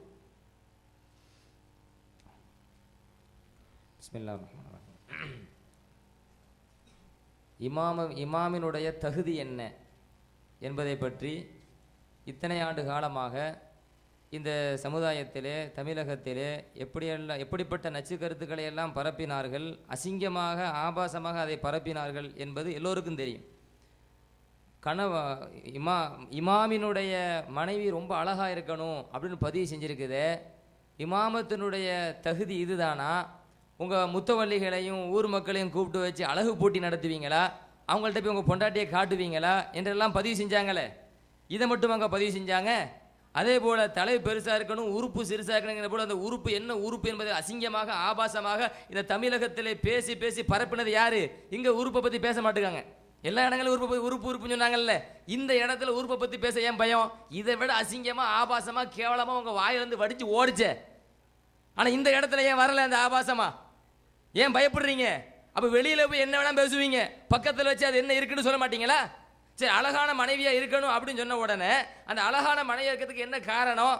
ஒரு இமாமத்து செய்யக்கூடியவர், ஒரு இமாம், அவர் பேணுதலாக இருக்க வேண்டும், பேணுதல் உடையவராக இருக்க வேண்டும். பல தகுதிகளை பார்த்து கொண்டே வருகிறோம். எல்லோருக்குமே தகுதி ஒன்றாகவே இருக்கிறது. இப்ப யாரை தேர்வு செய்வது என்கிற பிரச்சனை வருகிற பொழுது தகுதியை அடிப்படையாக வைக்கின்ற பொழுது ஒரு பேணுதல் என்பதையும் தகுதியாக வைக்கலாம். நமக்கு தொலை வைக்கக்கூடிய ஒரு இமாம் பேணுதலாக இருக்கணுமா இல்லையா? அப்ப பேணுதல் என்பதையும் தகுதியாக வைக்கலாம் என்பதற்காக மனைவி மிக அழகாக இருக்க வேண்டும். பெரும்பாலும் மனைவி மிக அழகாக இருப்பாளையானால் அவர் பேணுதல் மிக்கவராக இருப்பார். பெரும்பாலும் ஒருவருடைய மனைவி அழகாக இருப்பாளையானால் பெரும்பாலும் என்ன இருப்பாங்க? பேணுதல் மிக்கவராக இருப்பாங்க. என்ற காரணத்தினால மனைவி அழகா இருந்தாங்க அப்படின்னு சொன்னா அந்த அடிப்படையில் நீங்க என்ன செஞ்சுக்கலாம்? அவரை நீங்க இமாமத்துக்கு தகுதி ஏற்படுத்திக்கலாம். சொன்ன உடனே அதை ஆபாசமா சித்தரிச்சு, அசிங்கமா சித்தரிச்சு, கேவலமா சித்தரிச்சிங்களே, அப்ப என்ன அழகான மனைவியா இருக்கணுமா அப்படின்னு கேட்டீங்களே, இங்க இருந்து என்ன சொல்றாங்க? எவ்வளவு சர்வ சாதாரணம் எப்படி போறாங்க? அப்போ அழகு இல்லாம இருந்தா மேய்வாங்கலாம் கேட்டீங்களே, அப்ப நீங்க அழகா இருந்தாலும் மேய்வீங்கன்னு சொல்லிட்டு இருக்கீங்க, அப்படிதானே? அழகா இருந்தாலும் மேய்வீங்க தானே பதிவு செஞ்சுட்டு இருக்கீங்க. அடுத்து இன்னொரு முக்கியமான விஷயம் என்ன? உறுப்புன்னு எத்தனை இடத்துல எவ்வளவு கேவலமா பேசுனாங்க, எவ்வளவு அசிங்கமா பேசுனாங்க.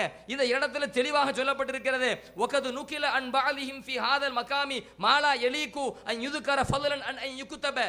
இந்த உறுப்பு சிறுசாக இருக்க வேண்டும் என்கிற இந்த இடத்திலே சில வழிகேடர்கள் மிக கேவலமான ஒரு சொல்வதற்கு தகுதி இல்லாத சில கருத்துக்களை பதிவு செய்கிறார்கள்.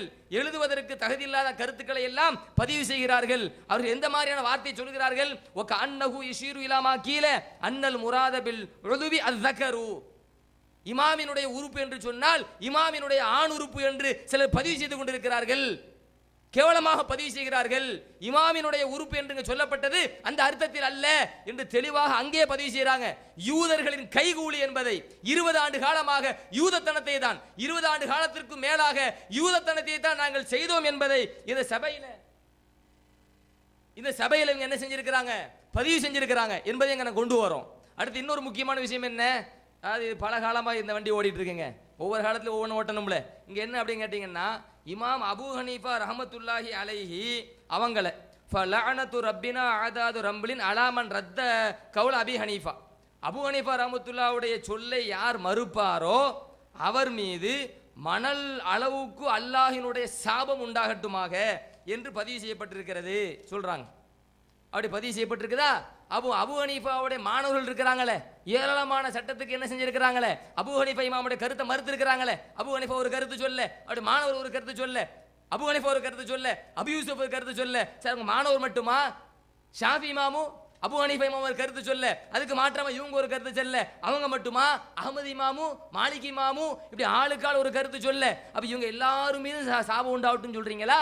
இவங்க எல்லா மீது சாபம் உண்டாகட்டும் சொல்றீங்களா என்றெல்லாம் பதிவு செஞ்சுட்டே இருந்தீங்களா? காலங்காலம் அந்த வண்டி ஓட்டுனீங்களே, அதுக்கு பக்கத்திலேயே அதனுடைய விரிவுரையில என்ன விளக்கம் சொல்லியிருக்கிறாங்க?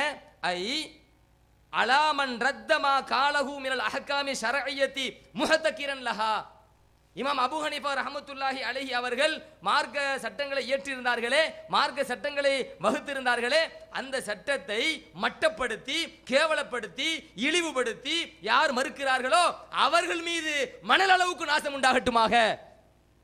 இப்ப இதை உங்களை மாதிரி ஆளுகளுக்கு சொல்லியிருக்கிறாங்க.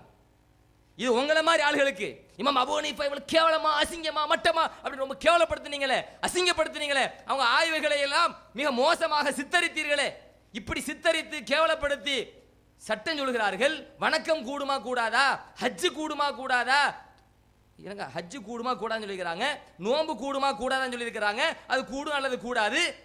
அந்த ஆபாசமான அந்த காரியத்தை பிந்துவாரத்தில் நுழைத்தான், அந்த காரியத்தை மிருகத்துடன் புணர்ந்தான், அந்த காரியத்தை கூடும் என்று அபு ஹனீஃபா இமாம் சொன்னார்கள். அந்த காரியம் கூடாது என்று பதிவு செய்திருக்கிறார்கள். இப்படி இருக்கின்ற பொழுது அவர்களுடைய சட்டத்தை எல்லாம் ஆபாசப்படுத்தி, அசிங்கப்படுத்தி, மட்டப்படுத்தி, கேவலப்படுத்தி யார் மறுக்கிறார்களோ அப்படிப்பட்ட யூத கைகுலிகள் மீதுதான் இந்த நாசம் உண்டாகட்டும் என்பதை என்ன செஞ்சிருக்கிறாங்க? பதிவு செய்திருக்கிறார்கள் என்பதை நாங்கள் பதிவு செய்கிறோம்.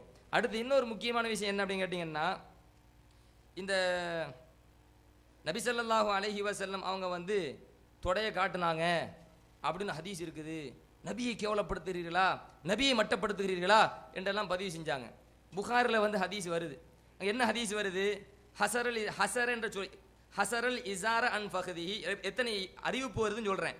ஹசரல் இசார அன் ஃபஹதிஹி, இன் ஹசரல் இசாரு அன் ஃபஹதி நபி இல்லா ஃபன் கஷஃப ஃபஹதுஹு, இப்படி பல வகையான அறிவிப்பு வருகிறது. அப்போ இந்த பல வகையான அறிவிப்பை இமாம் பைஹகி ரஹமத்துல்லாஹி அலைஹி தனது நூலிலே பதிவு செய்து ஹசர என்று சொன்னால் விலகியது என்கிற அர்த்தமும் கொடுக்க முடியும்.